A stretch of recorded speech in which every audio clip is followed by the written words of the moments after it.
Welcome everyone, Jason Keith here, founder and CEO of Social Fresh. We've got a great discussion for you today for social media office hours.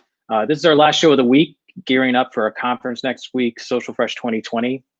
But we've got a great crew and we're gonna talk about social media trends in 2020. And it has been a year of trends for sure.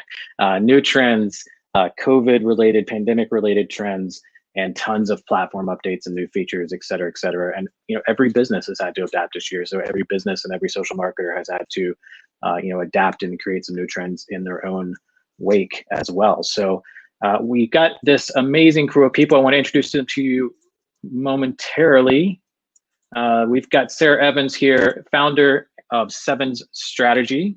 And Sarah is a old school social marketer, PR expert, has her own agency, and just is always a great speaker for us at the conference. But she will be hosting our copy panel next week, and I'm going to talk to her about that later on towards the middle of the show. We also have Piera Pizzo, digital marketing manager at Quilt. And Quilt, if you haven't heard of it yet, is an audio social network for live, supportive, feel-good conversations. So we definitely want to hear more about that. And then Dariana Lozano, co-founder of Block and Avenue, a social media agency. Welcome, everyone. How's everyone doing? Pretty good. How are you? Doing good. Good here. Very well, very well. So I love talking about, it's December 2020 has been crazy in many ways, as I described at the top. But I would love to hear maybe from each of you what your biggest change has been in 2020, either, on the, definitely in social media, but like the way you're treating social personally, the way you're treating social from the company that you work for or the clients that you work with. What's kind of been the biggest shift for you this year? And we'll start off with Sarah. The biggest shift is that I created something back in March. Number one, I haven't been into my office since March, but it's an emotional compass that I use for all clients, whether we're pitching a story or creating content for social. And it really is an overview of how the majority of people might be feeling right now. And it's being mindful of that in everything that you post, job loss, furloughed, sick or sick loved ones, reduction of income, food scarcity, thinking of things that are real problems right now and being mindful of that. And if your brand contradicts that, obviously don't share that.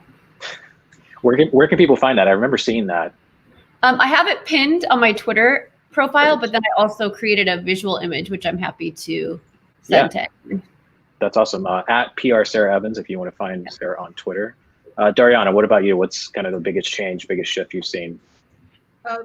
So much has shifted. We work with a lot of small businesses, mostly in hospitality and restaurants. So much.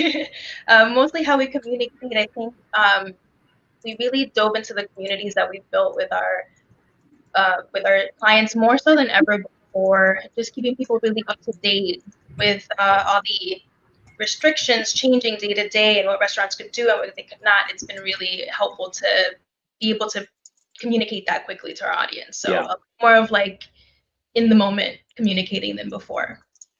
Awesome. Yeah, I mean, I think there were so many quick shifts in business, restaurants especially, where they had to shift from, indoor regular dining to either delivery, or some of them became, grocery stores. Some of them became outdoor destinations. So, I mean, that's a huge social opportunity to make people aware of that. And I think the ones that did that well actually, survived at a higher rate, hopefully. Yeah, absolutely. Pierre, what about you? Biggest change, biggest shift? What's looking back over this crazy year? What do you think? Well, for me personally, the company I work for completely pivoted into online. Quilt used to be like a physical in-space community. We would gather in homes. COVID hit, so we couldn't do that. So we kind of pivoted into virtual space, and the Zoom fatigue is real. So we created a new app like from scratch. So we shifted completely into audio only. So we've been doing that since July now. So that's been like the biggest thing in figuring out, okay, how do we educate our current community to what this new thing is? So that has been the biggest shift in like my world. What's been like the types of community or the types of people that are working really well for launching a new social audio network in the middle of all this? Yeah, I think just being able to humanize and be open and really transparent. What we've been talking on Quilt is like people who have lost jobs, sharing advice, like being as open as you can. I think COVID's kind of like ripped the lid off on like being perfect or like the filters or like the Photoshop. And it's like, there's no time for that. Like things are changing. Things are changing like within minutes and days. So I think really just being like, this is it. This is who I am today. So. Yeah, I'd love to see people like with their Zoom outfit and their Zoom like coiffing from March and compared to now, and like has everybody gotten more casual? It's pretty funny.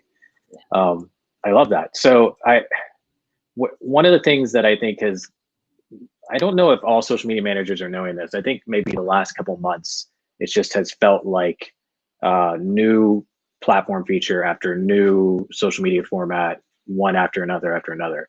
So I think some of the big ones that I'd love to hear, you can pick one of these and let me know what you think, or let me know which one you think was kind of the biggest deal. But we had Instagram Reels, obviously huge. We had Twitter Fleets, which I think a lot of people have been pretty snarky about, but seems to be doing pretty well, and people seem to be engaging with them. And then we also have, I think, a little bit less attention has been paid to this one, but Instagram Guides has launched out for everyone to use, which if you haven't seen Instagram Guides, it's basically a blogging list format for Instagram. So you take a bunch of Instagram posts and you put it in a list and you write a short blurb for each of them. You can do it with locations. You can do it with products as well if you have the e-com running on your Instagram. And I'm really fascinated about that one. But for each of you, anybody, are you loving one of them? Are you hating one of them? Are you hating that there's too many new features this year? What are you thinking?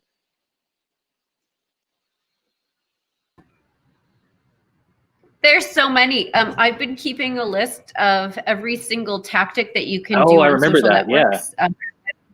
So I have had to update it every week, and it's gotten out of control. So my goal is by the end of next week to update it again. And unless you have a guide like that present, I can't imagine someone having to keep that top of mind for all of the social content happening. Well, and as soon as you release the new one, someone will launch a new format. They're watching you. Thanks a lot. Dariana, what are you thinking?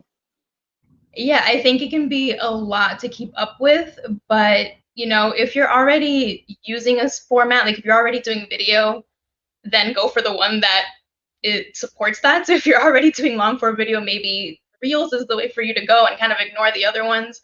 I think it's hard sometimes to pick and choose, but I think play to your strengths in what you're already doing, and then you'll see success in the new tool. I mean, it's always fun to try it out, but if it doesn't work for you, it doesn't work. Agree, 100%.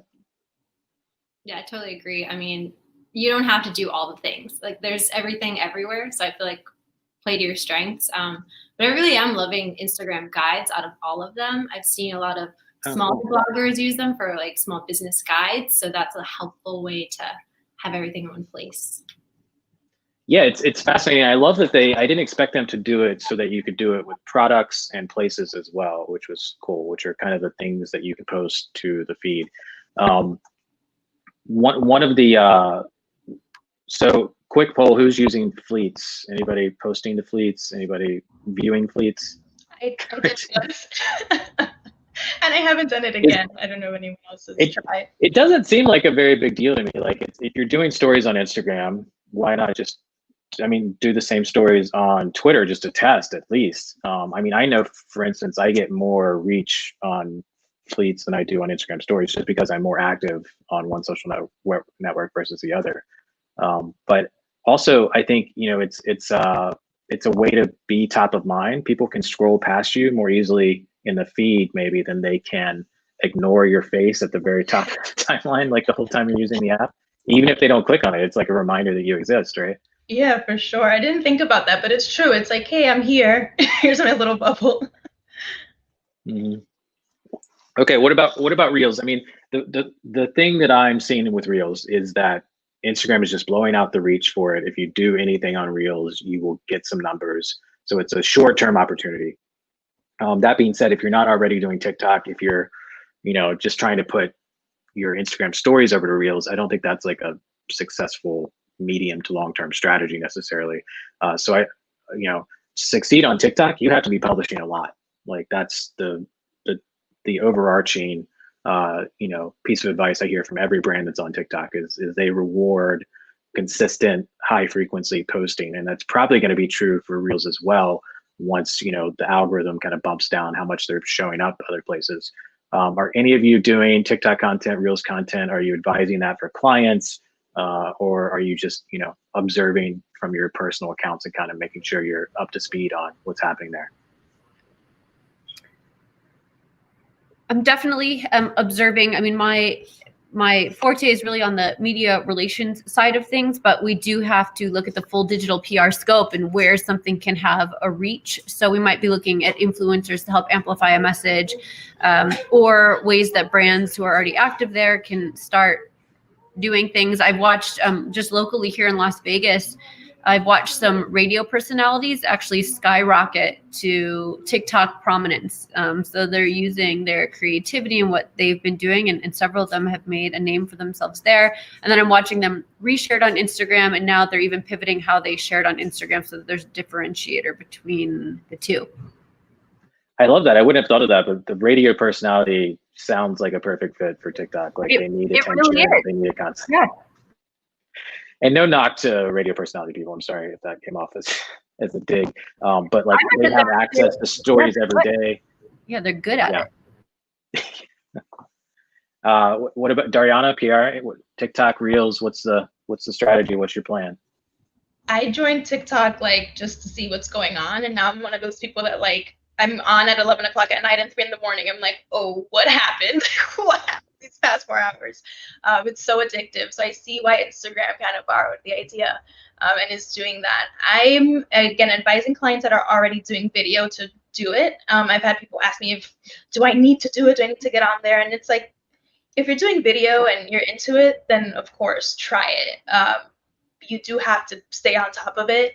So if you're not really going to, then it might not be the place for you, but they're pushing it so hard. I mean, even that they changed the arrangement of the buttons and Reels is right in the middle of my screen. That's just an indication to show you how important it is to Instagram and how much reach you can get from it. What do you think, PR? Yeah, I'm personally looking at Reels. I haven't really dabbled in it too much on the company side, but for my personal aspect, I've seen the reach go up, and I'm like, oh, okay. So the algorithm definitely favors that. But I'm same as you, Dariana. I'm just on TikTok. I keep just scrolling. I'm learning Adobe Illustrator through TikTok now. So, oh wow, I'm like a learning. That's fascinating. Yeah, I love the TikTok trend of like behind the scenes photography and videography, where they show you the shot and then they show you how they do the shot. Yeah. That's fascinating to me. So, I mean, I would say TikTok easily the biggest story of 2020, even though, it didn't launch in 2020, it really became, I think, easily the third most prominent and important social network in the world, and is on track. Really, it's the first time we've had any social network that could challenge Instagram or Facebook for significant time spent, for user numbers, for, an ad platform that works.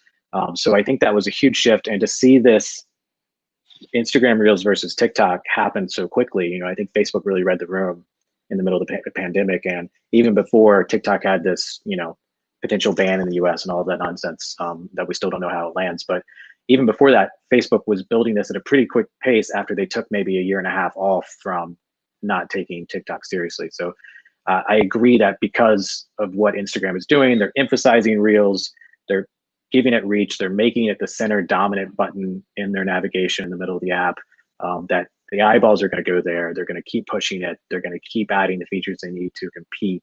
And brands really do have to pay attention to that. So it's not something you have to have a strategy for today. Even if you just pay attention to common trends and play around with it and eventually test something that you think you can do for your account, it's actually good, branding to have a few reels on that reels tab so that you look like you know what you're doing a little bit and people think, you know, your company's hip. I mean, not everybody has the resources to do that, but that's a minor, like, get in the game, foot in the door play that people could consider. So I would think about that seriously. All right, let's jump into a quick interlude conversation with Sarah Evans. Sarah, you are hosting a panel for Social Fresh 2020, our virtual conference next week. Thank you so much for being our moderator on copywriting for social media. Tell us about it. Are you excited about it? What can we expect? I am, and I have to tell you, my favorite role in the world is playing moderator because I don't have to acknowledge everything that I don't know, and I get to learn from experts who are in the field. So that's what makes me excited. And I've had the opportunity to meet with all of the panelists, and we have some really fun things in store. And one of the most important things, I don't know if you're like me where you get to participate in lots of different panels and watch lots of different panels, but the most important thing for me is that I want to leave with the ability to do my job better. I want tools, I want resources. So I'm holding everyone accountable at the end of our session that we're going to compile and pull together the best copywriting tools of 2020. So everyone listening can leave with that. I love that. And on the panel, we have Patrick, who has written tweets for MoonPie since they, you know, really made a splash with their very eccentric, funny account. We have Jade, who previously worked for Delta and is now at a new direct-to-consumer startup running community and social.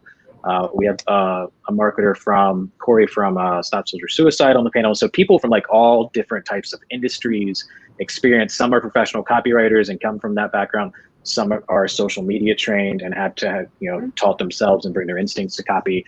And it's Sarah. I don't know if you follow Sarah on LinkedIn and Twitter, but Sarah herself is quite the copywriter as well. Her tweets and her posts are always doing really well. So we picked her very specifically for this. So if you haven't already, check it out, socialfresh.com/2020. If you'd like, a couple people have already used this coupon this week, 10% off the ticket price, one word, office hours, enter that into our coupon code and get registered today. We've had a ton of people registering this week. As always with conferences, people wait till like the last week. And just everybody's getting a ticket at once. So we're really excited that we're able to do some type of cool virtual event, even though we can't do it in person this year. So thank you, Sarah, and check out socialfresh.com/2020 to get more information on the conference. Okay, so picking the conversation back up, really cool stat that I saw. I think one of the biggest trends we've seen in 2020 is live stream. And live stream video just shot through the roof in March and April and June and May. I skipped a month there. But like Facebook was probably one of the biggest beneficiaries. I mean, Instagram Live had a lot of really big celebrities doing, you know, DJ, 4-hour live streams, things like that. But Facebook, if you look at the trend lines, Facebook had the biggest jump in live stream content produced than anybody else. But what we've seen is that number has come back down to 2019 levels as of last month. So I think we're on a live stream right now. I think a lot more businesses tried it. A lot more celebrities and influencers tried live streams on every platform they could. I think Twitch has had a huge year. Everybody's at home. They're watching these things. And my impression is, and I'd love to hear what you all think as well. My impression is, even though maybe the numbers are back down as far as the number of businesses, the number of live streams being produced, it does feel like there's now more competency and knowledge when it comes to live streams, meaning I think people are more willing to watch live streams more often and for longer time periods. And I think more people are feel safe, feel comfortable, feel confident to produce live streams and, you know, all the tools that have come along this year to help them do that. What do you all think? Have you been experimenting with live streams previous to 2020, jumped into them more this year? Where do you think the landscape kind of stands right now as we close out 2020? And Pierre, I'll start with you to get your thoughts. Yeah, so at the beginning of the year, we were doing a lot of IG live streams, trying to get that one-on-one connection since we weren't in person. So I think like everyone else, IG stories, IG live was like every hour you'd get like, this person's going, this person's going. It was crazy, yeah. So we tried. Yeah, it's like every other minute. I was like, okay, it's 9 a.m. Everyone's like awake and there's live stream. So we did a lot of that. We've kind of pulled away from that right now since we're more focused on our audio, but we're thinking of ways to kind of bring that back into our social strategy. So we're doing a pause on that for now. That makes sense. So, I mean, that plays right with that peak, right, that I'm describing is a bunch of people tested it, a bunch of brands tested it, and now they're kind of getting back to a normal level.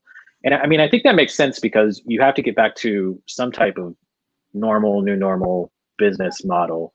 And for a lot of people that did not include live video, and maybe a few people kept it going. But Dariana, Sarah, do you have thoughts on this? What do you think going forward live video looks like?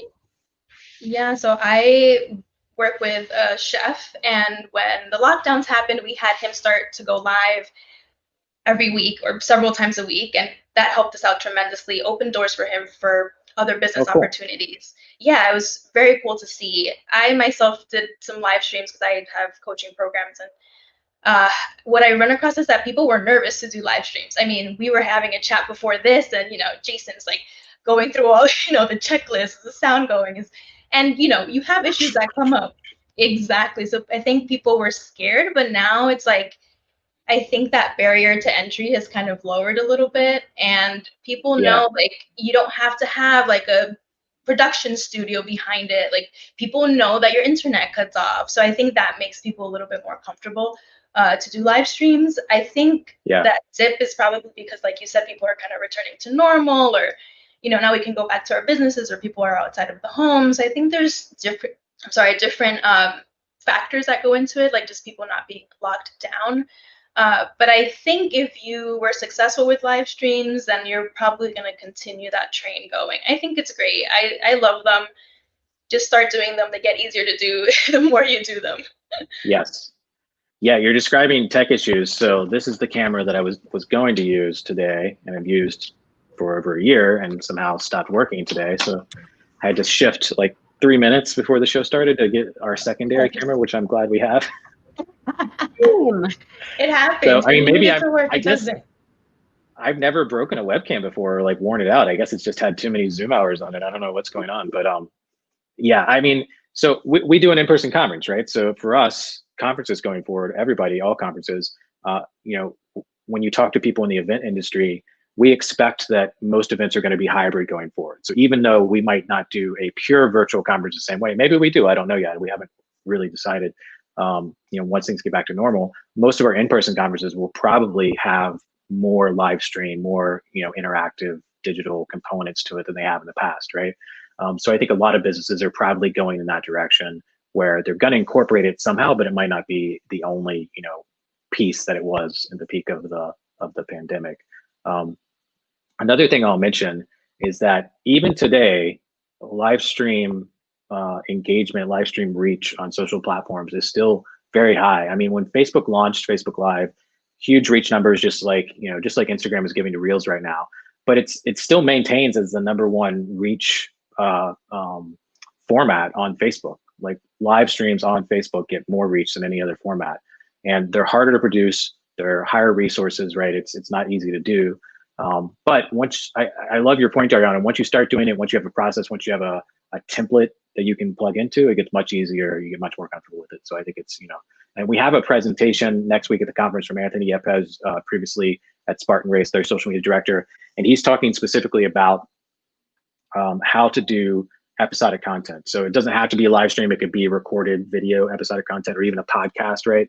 How to do that, the strategy behind that, how to build a show, and the benefits of that. And I think the benefits are huge, that almost every brand should think about their version of that, I think.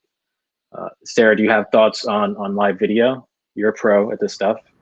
I think we're just watching an organic evolution. What I really think that's going to happen is more people are going to disrupt how it's done, whether that's utilizing a combination of virtual reality and augmented reality, using tools like StreamYard, you can do picture-in-picture and add in slides, more production value. I think we'll see kind of a different scope of what that looks like and what is possible. So I don't necessarily have the exact answer, but I am watching closely to see what brands are doing to disrupt and pulling best practices from those things. And as you know, Jason, of course, anytime a new video tool comes on the market, I'm testing it out and seeing where it can be valuable. I added 2 new ones to my list yesterday because of Brian Bonzo. So I love it. Sarah mentioned StreamYard. That's what we're using right now today is StreamYard. And the way I would describe StreamYard for people is it's a web-based live streaming platform. it's the easiest one I've seen to plug into. It's easier than Zoom. It's easier than doing Facebook Live. It's easier than any of the other studio production setups. And there's many I love, but I think for anybody that's kind of worried or is not sure if they're able to get over the tech hurdle of doing a live stream, I think StreamYard is really cost effective tool. It's $20-25 a month for like the level you would need to use it for a brand. And it's just plug and play. It's kind of like the easy button of live streaming, and they are not a sponsor, and I'm getting no money for that. I've been impressed with their tool, so it's definitely something to check out. Okay, so it's towards the end of the year. We've had huge shifts. We've had huge trends. What brands have you watched, have you seen that you've been really impressed with this year that either, and it can be because of the pandemic, they did something special through early or late in the middle of the year in response to all these shifts that we've seen, or it could just be they produced some killer content this year and really excelled. I have a couple in mind, and I'm curious if any of you are going to mention them, but go ahead. My favorite one, hands down, is what Zappos did with customer service for anything at the beginning of the pandemic, and they're already known for exceptional customer service. And as you may know, Tony Hsieh just recently passed away. Yeah, so very sad. A coincidence that it's something that is top of mind for me, but they really just do the right thing. It wasn't difficult. They said people are scared. There's a lot of things they don't know. So how can we take what we already do well and give people peace of mind, comfort, and provide a service? And I really love that that's what they did. Yeah, I think that's great. And for those of you who don't know, Tony Hsieh, founder of Zappos, has been a huge active part of the Vegas community, building their downtown campus there, and a ton of other things that he's done good in the world. But one of his most famous stories is when Zappos had someone call their customer service support and asked for help ordering a pizza. And I think they were on the phone with them for like half hour, an hour. It was like after midnight, and they had nothing to do with Zappos, and they helped this person get a pizza delivery just because that's their policy. If you call for support, I don't know if they still would help you get a pizza delivery today. I imagine there's some process in place that may or may not prevent that, but it's just a great, going above and beyond. And that campaign Sarah's talking about was really in that direction. Pierre, Dariana, anything spotlighting for you? Yeah, Washington Post on TikTok. Oh, that's really yes. My favorite. I don't know. I mean, there's so many videos every single day. I just don't know how mentally that content comes out, So that Dave Jorgensen spoke at our last conference, and one of our big TikTok training webinars this year, and he's just got this special talent for churning out content. And he started with one a day, one TikTok a day. Then he went to 2 a day, I believe, sometime early in like April. And now he's doing 3 a day. And that third one is usually featuring someone else on the Washington Post team, which I think is really fascinating. But yeah, it's if you want to see the TikTok trends, you don't even have to go to TikTok. Just watch Dave's Twitter account and you'll see, because he's doing all the trends. He's catching the most trending topics and doing them himself. So it's really fascinating. Dariana, what do you think? One of your favorites? There are so many. I just want to shout out to the little guys who tried things that they wouldn't have tried before. There's a lot of people in like the educational space that just really took on this time to just hold space for their clients and for the people that watch them, and let you know that you don't have to be, perfecting what you're doing right now. It's okay to just be in your emotions. And all the brands are offering emotional support. I think that was huge because it was such a roller coaster, and I think it still is, and it's probably still going to be for a couple months. So shout out to everybody emotionally supporting their customers and the little guys. I've seen so many small businesses hopping on Instagram Live, Facebook Live, doing just random like support drives and things like that. I think that's amazing.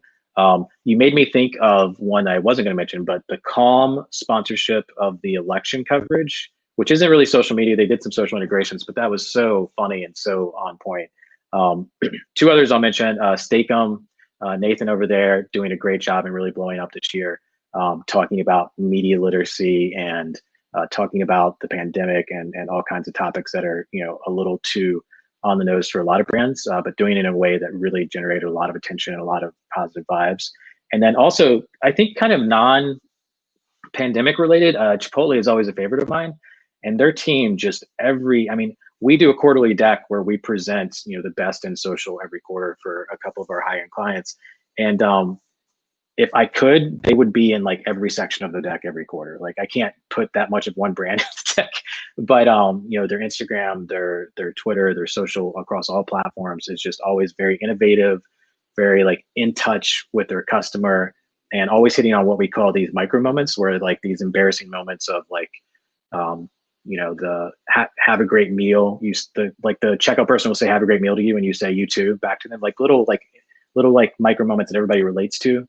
And they're so good at finding those and like exploiting them for good content. So I think they do a great job.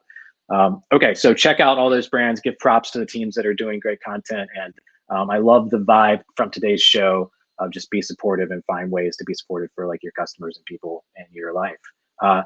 Closing out, where can people find you? What projects are you working on? Any call to action you want to give? Sarah, what do you want to tell the people to close out the show? My call to action is just come to Social Fresh. It's always one of my favorite events, conferences for the past 10 years. I feel like the best communities there, learned a lot. So that's my call to action. You can find me on Twitter at PR Sarah Evans. I'm on every social network, but that's the best place to get a hold of me. Thank you. I did not pay Sarah to do that, so appreciate it. Piera? You can find me personally at Hi Piera on all social accounts. Otherwise, I say check out Quilt if you want to have some more heartwarming conversations and get more into your self-awareness and into your heart. I love that. And you can find Quilt on Twitter at We Are Quilt. So check that out for sure. And Dariana? I am Dari Low on all social media networks. Come check me out. I give social media tips. I just recently started diving more into courses and helping support small business owners that way. I know not everyone has the budget to hire an agency, so I wanted to find different ways to support the small businesses out there. So come on over, say hello. I'm here to help you. Awesome. Thank you so much. These are just a few of our speakers at Social Fresh 2020. As we mentioned, MoonPie, Twitter, Facebook, Instagram, Lily Pulitzer, Boys and Girls Clubs of America. Check it out. We would love to see you there. And thank you to all of our guests today on the show. We really appreciate people taking the time. We're gonna take at least a 1 week hiatus from the show because next week is our conference. So after that, I don't know if it's gonna be the week after, December 8th through 10th, but either later this month or first week of January, we'll pick the show back up as a weekly show with all these amazing guests and topics. So if you have topic ideas, if you wanna be on the show, let us know. Hit me up on Twitter at Jason Keith, Keath. And thanks everyone for the great time today. Really appreciate the great conversation.